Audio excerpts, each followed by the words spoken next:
I want you to start by doing something for me. Close your eyes, just for a moment. Now, I want you to conjure up the image of Hugh Grant. What is the very first thing that hits your mind's eye? Oh, I can tell you exactly what it is for about 90% of the population. It's the hair. The hair. That floppy 90s curtain hair that sort of defies gravity. And he's blinking rapidly, he's stammering, he's probably standing in the rain, looking apologetically handsome, telling an American woman he loves her in the most incredibly awkward, diffident way possible. Exactly. You're seeing Charles from Four Weddings and a Funeral. You're seeing William Thacker from Notting Hill. That is the global brand, right? The quintessential English gentleman. Right. But here's the problem, and really the hook for today's deep dive. I want you to take that mental image and just shatter it. Because the real Hugh Grant, the man who's working in Hollywood right now, he is virtually unrecognizable from that guy. Completely. I mean, if you look at the last decade of his work, which we've been analyzing for this, he's playing cannibals. Hannibal. He's playing sleazy private investigators who, look like they smell of stale tobacco and cheap cologne. He's playing a villain who literally eats dog food on screen. And perhaps most bizarrely of all, he's a grumpy orange Oompa Loompa. And that's just his on-screen work. Off-screen, he isn't the polite, retiring gentleman either. He's the guy who secretly wore a wire to a pub to record a former tabloid journalist. And in doing so, exposed a massive police corruption scandal that, and this isn't an exaggeration, it shook the British establishment to its core. It is truly one of the most fascinating pivots in entertainment history. So today we're unpacking the strange, the reluctant, and frankly the wild arc of Hugh Grant. And we're working from a huge stack of sources here: biographical records, detailed filmography analysis, court transcripts, years and years of interviews. Yeah. And the mission really is to figure out how a man who claims he hates acting, who literally calls it a mistake, somehow became, one of Britain's 50 greatest actors of all time. It's the ultimate paradox of the reluctant star. He's like the guy who accidentally becomes king and hates every single minute of it, but is somehow really, really good at the job. That's a perfect analogy. And the thesis we're exploring today is that Hugh Grant was essentially trapped in a golden cage of his own making. He was trapped by the character of Charles and, the expectations of the whole rom-com genre. Okay. And the argument the sources make is that he only really found his true voice and maybe even his happiness when he finally, to use his own brutal phrasing, got old and ugly. Old and ugly. We are definitely going to come back to that quote because it is so delightfully self-deprecating. But to understand the cage, I think we have to understand where he came from. Because looking at his background in the files here, posh doesn't quite cover it. It's not just wealthy. It feels more martial. It is surprisingly military. If you look at his lineage, genealogists describe it as a colorful Anglo-Scottish tapestry of warriors. Wow, tapestry of warriors. I mean, this isn't a family of thespians. His grandfather, Colonel James Murray Grant, was a serious figure decorated for bravery at St. Valery-en-Cas during World War II. His father was an officer in the Seaforth Highlanders. That sounds intense. And looking further back in the family tree, I see names like Sir Walter Raleigh and the Marquis of Athol. I mean, this is serious, serious pedigree. It is, but we need to make a very important distinction here. And it's one that Grant himself has been really keen to clarify over the years whenever people accuse him of being some spoiled aristocrat.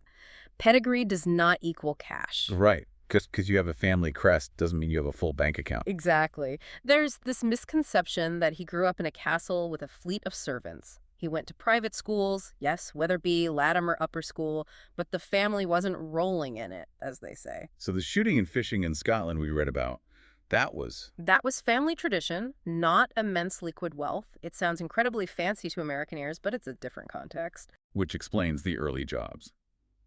I found this detail absolutely hilarious. Despite being related to Viscounts, a young Hugh Grant was working as an assistant groundsman at Fulham Football Club. Exactly. He grew up knowing the value of a paycheck. He wasn't just handed a trust fund. And that financial reality is actually the key to understanding his entire career trajectory. How so? Well, when he got to Oxford, he was at New College on a Galsworthy scholarship, studying English literature. Acting wasn't the dream. He wasn't the theater kid dying to be on stage reciting Hamlet. No, this is the part that just blows my mind. He wanted to be an art historian. He was incredibly serious about it. Yeah. He actually secured an offer from the Courtauld Institute to do a PhD in art history. But here's the kicker. He couldn't get a grant to fund it, so he viewed acting purely as a creative outlet, and, more importantly, a way to save up some money so he could go back and do his PhD. It's the classic, I'll just do this for a year to pay the bills trap, and then 40 years later. He's still doing it. But while he was at Oxford and in the years immediately following, he wasn't playing the romantic lead. This is such a crucial bit of context that gets lost because of, Notting Hill. He was doing sketch comedy. The Jockeys of Norfolk. The Jockeys of Norfolk. It sounds like a folk band from the 1800s, but no, it was a sketch troupe he formed with some friends.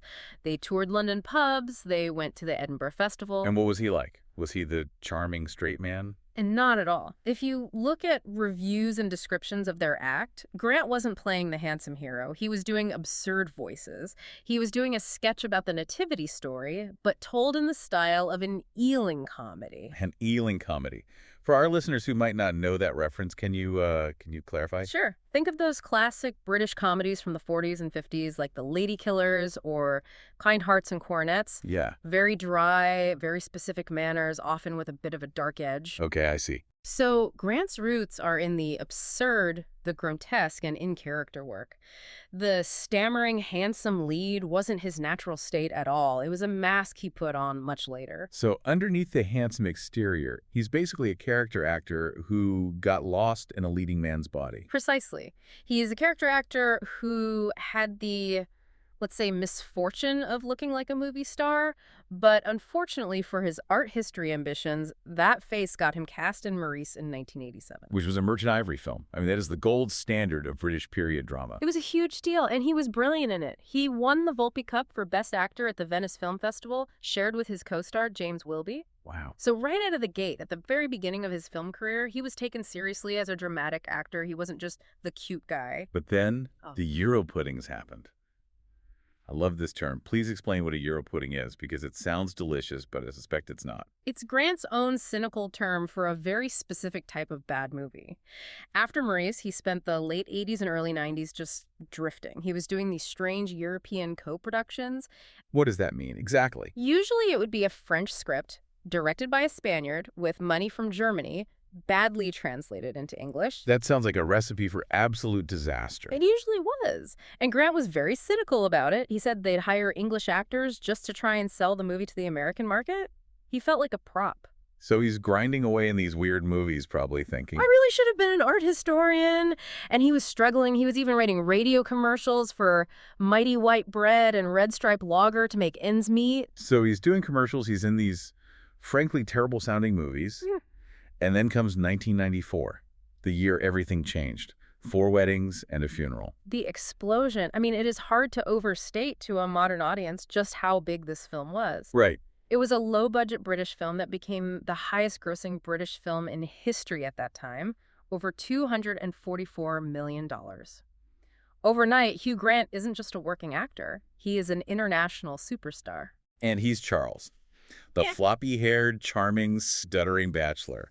But here is the rub, and the source is so clear on this. Grant has said explicitly that Charles isn't him. Not even close. This is the great irony of his whole career.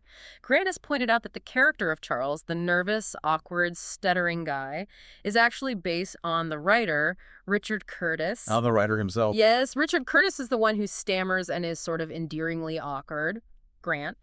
In real life, Grant is actually quite sharp, cynical, very confident, and can be a bit prickly. But the world didn't know that. Yep. The world saw the movie and said, that's Hugh Grant. And that created the trap, the golden cage we talked about. The industry saw the box office numbers and said, do that again, and the audience fell in love with that guy.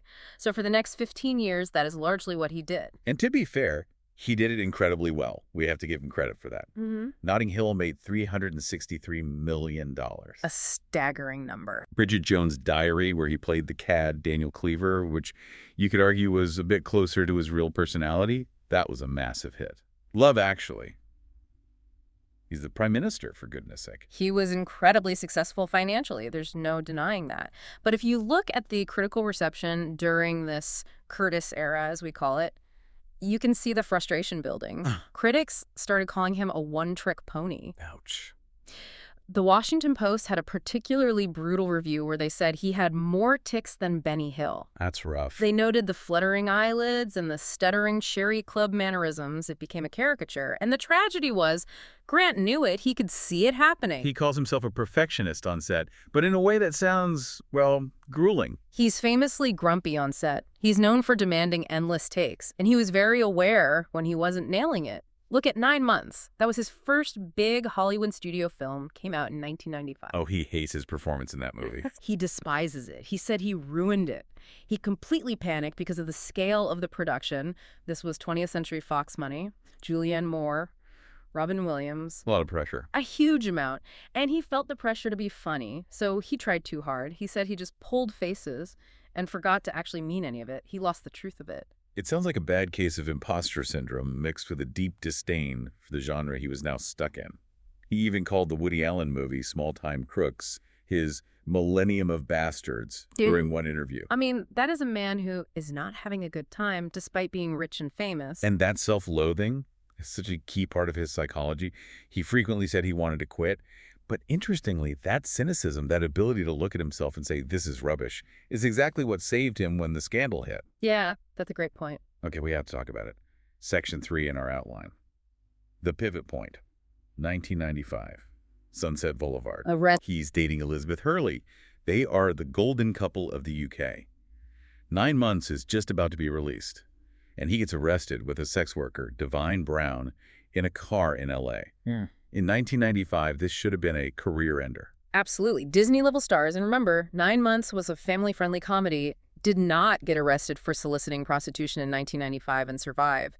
It was front-page news globally. The story was everywhere. So how did he handle it? Because as you say, this is considered a PR masterclass to this day. He went on The Tonight Show with Jay Leno. I remember seeing clips of this. It's so tense. Leno looks at him, and the audience is kind of nervously laughing. And Leno just asks, flat out, what the hell were you thinking? Now, just pause there for a second. Think about what most celebrities do in that situation. They make excuses. Exactly. They blame exhaustion. They blame childhood trauma. They say they have a sex addiction and are checking into a luxury rehab facility in Malibu. They look for a medical or psychological excuse to make themselves the victim. Right. I was working too hard, or it's a disease. Grant didn't do any of that. He looked right at Jay Leno and he said, and this is the direct quote, "I did a bad thing." And there you have it. I did a bad thing. Yeah. That's it. No follow-up. That was it. No excuses, no psychoanalysis. He actually rejected what he called the American syndrome of finding a medical excuse for what was just, in his eyes, bad behavior. And the public loved it. They loved it. It was so refreshing. It fit that anti-celebrity persona he has. The idea that he's just a normal bloke who made a stupid mistake, not some untouchable god. It humanized him completely. And frankly, it saved his career. It's amazing that just owning it was such a radical strategy at the time. It really was. But while that brush with the law didn't stop his career, it certainly didn't stop his war with media. Because this guy hates the tabloids. With a burning passion. And it goes way beyond just being annoyed by photographers. He sued the newspaper Today in 1996. He sued Associated Newspapers in 2007 for just making up stories about his relationships and his behavior on set. He's litigious because he refuses to let them print lies about him. I have to mention the baked beans incident here. It's just too good. Please do. It's a classic Hugh Grant moment. This was in 2007. He gets arrested. Charges were dropped later for throwing a container of baked beans at a photographer. A Tupperware container, to be precise. He was leaving his house in the morning, a photographer was harassing him, and he just launched his breakfast at the guy. It feels like a scene from one of his movies, but, darker. It really shows a man at his absolute breaking point with the constant intrusion. It was a sign of how invasive the press had become in his life. But this anger wasn't just him shouting at clouds or throwing beans. It eventually channeled into something incredibly significant and political. This brings us to the hacking scandal. This is where Hugh Grant goes full investigative journalist. This isn't just a celebrity complaining about paparazzi anymore. This is like a spy thriller. It really is. In 2011, he writes an article for the New Statesman magazine, and the title is just perfect.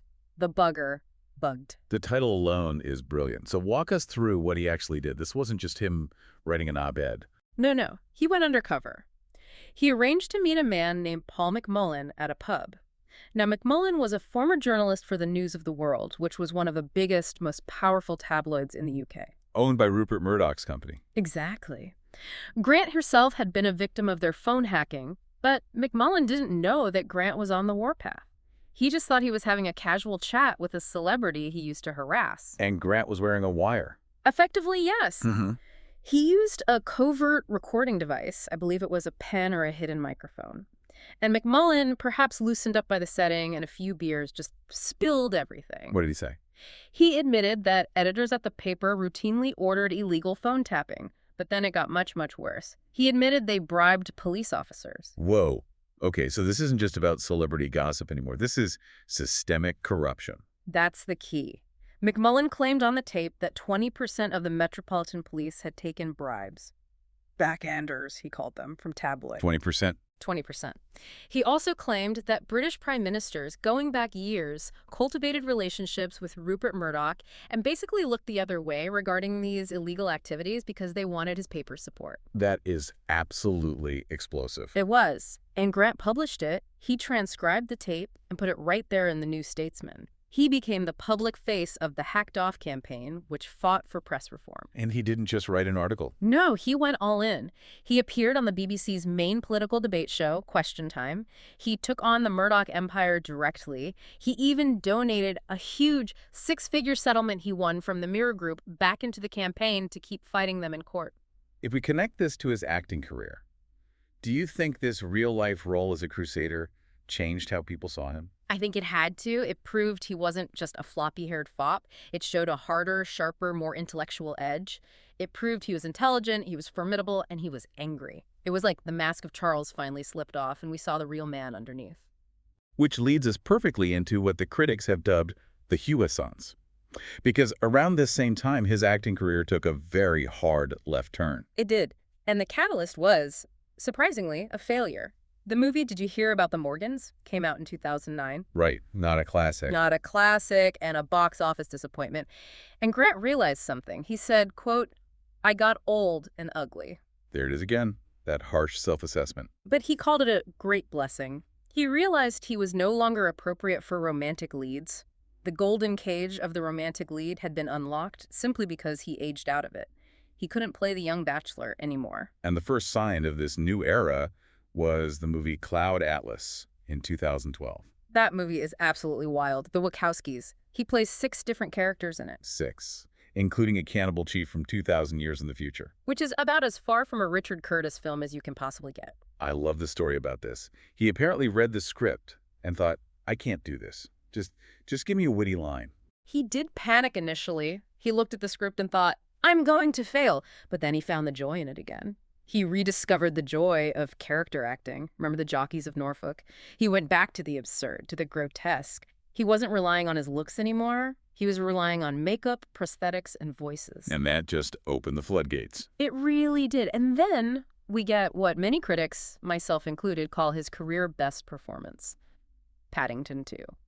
Phoenix Buchanan. Yes. For those who haven't seen Paddington 2, and if you haven't, I'm telling you, stop this deep dive right now and go watch it. Yeah. He plays a washed-up, narcissistic actor who steals a pop-up book to fund his one-man show. It is absolute genius because he is parodying himself. He's playing a vain, fading actor who uses disguises, which allows Grant to do all the funny voices he loves. He's stealing every single scene. He's dancing in a pink prison uniform. It's glorious. It feels like he is winking at the audience the entire time.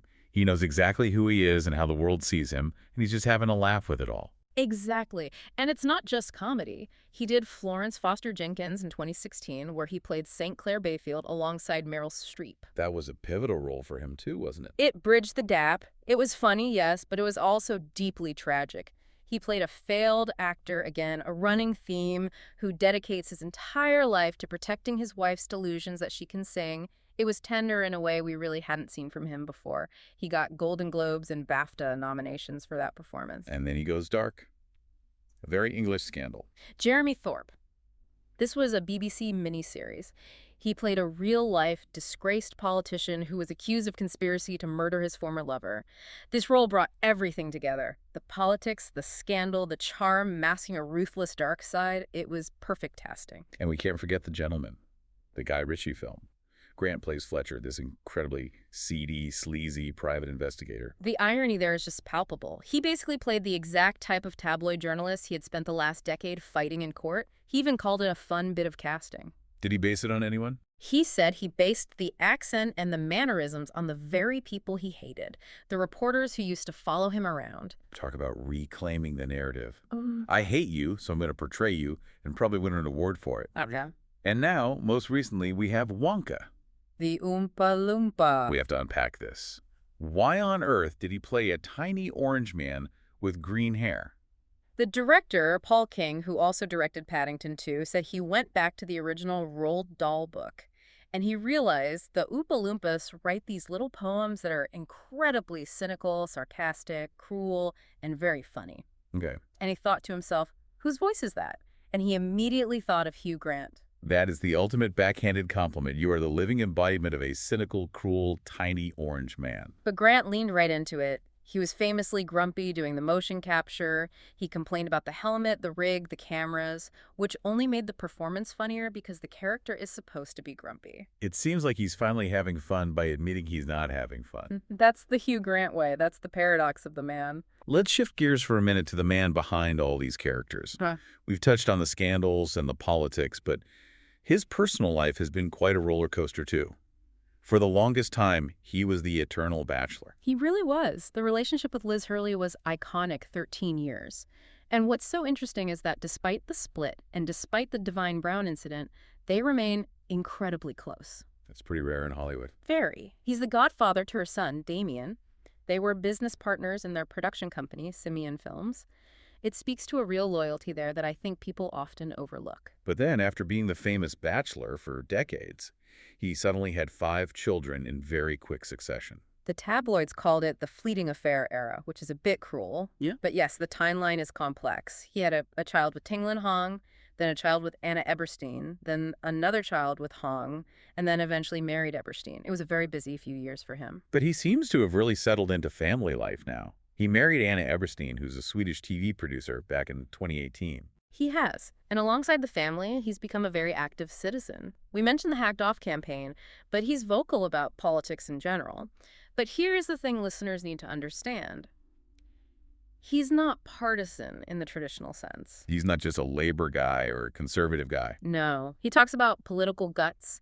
He usually campaigns tactically. In the UK, we have something called tactical voting, where you might vote for a candidate from a party you don't fully support, specifically to stop another candidate from winning. And he got involved in that. He was out on the streets in 2019, literally knocking on doors, urging people to vote tactically to stop Brexit or to unseat specific conservative candidates he felt were damaging the country. Wait, he was literally knocking on strangers' doors. Yes. Imagine opening your front door in London and Hugh Grant is standing there wanting to talk to you about voting strategy. That would be completely surreal. Yeah. And when he's not fighting for privacy or tactical voting, what is he doing? I see a note here about his interest in art. Yes. Remember the frustrated art historian from the beginning of our story? He never lost that passion. He's a serious art enthusiast. In fact, he made an incredibly savvy investment. He bought an Andy Warhol print of Liz Taylor, ironically, for £2 million in 2001. Okay. A good chunk of change. He sold it for £13 million in 2007. Wow. That is a decent return on investment. Better than most of his early movie paychecks, I'm sure. And then there's the weird quirk. He apparently doesn't listen to music. Well, like, at all. It came up during the press tour for Music and Lyrics, a movie where he plays a washed-up pop star. He said he doesn't really listen to music or own CDs. He just prefers silence or talk radio, which is just baffling for someone so cultured, but it fits his curmudgeon aesthetic perfectly. It really, really does. So let's try to bring this all together. We started with this simple image of the sloppy-haired, stuttering romantic lead, but the picture we have now is so much more complex. We have an Oxford-educated would-be art historian who fell into acting to pay the bills. He got trapped in a persona he didn't respect, the stuttering Englishman, and made millions from it while secretly, hating himself for it. And when the world tried to cancel him for a scandal, he disarmed everyone with blunt, simple honesty. When the press tried to destroy his privacy, he wiretapped them and exposed corruption at the highest levels of society. And when the industry finally told him he was too old to be the romantic lead, he just said thank God and finally became the character actor he was probably meant to be all along. It's a redemption arc, but not the usual kind. It's not a redemption from bad to good. It's more like a redemption from fake to real. That's a great way to put it. Hugh Grant proved that light comedy is incredibly hard. He sustained it for years. But his true career longevity came from killing off that charming leading man. He let his inner cynic, his inner eccentric, and his inner villain out to play. And we're all the better for it. I have to ask you, though, and this is a bit of a what if. What if he had never been arrested in 1995? Or what if he had kept his looks, so to speak, and never aged out of rom-coms? It raises a really important question. If he had stayed safe, if he had stayed perfect, would we have ever seen the brilliance of Paddington 2? Would he have had the grit to take on the Murdochs? Or would he have just faded away as a relic of the 90s? I think he needed to break the image to find the artist. I think you're right. The cage had to be broken. Well, next time you see Hugh Grant playing a terrifying heretic in a horror film, or a grumpy tiny orange man, remember? That's not a fall from grace. That is a man finally doing exactly what he wants to do.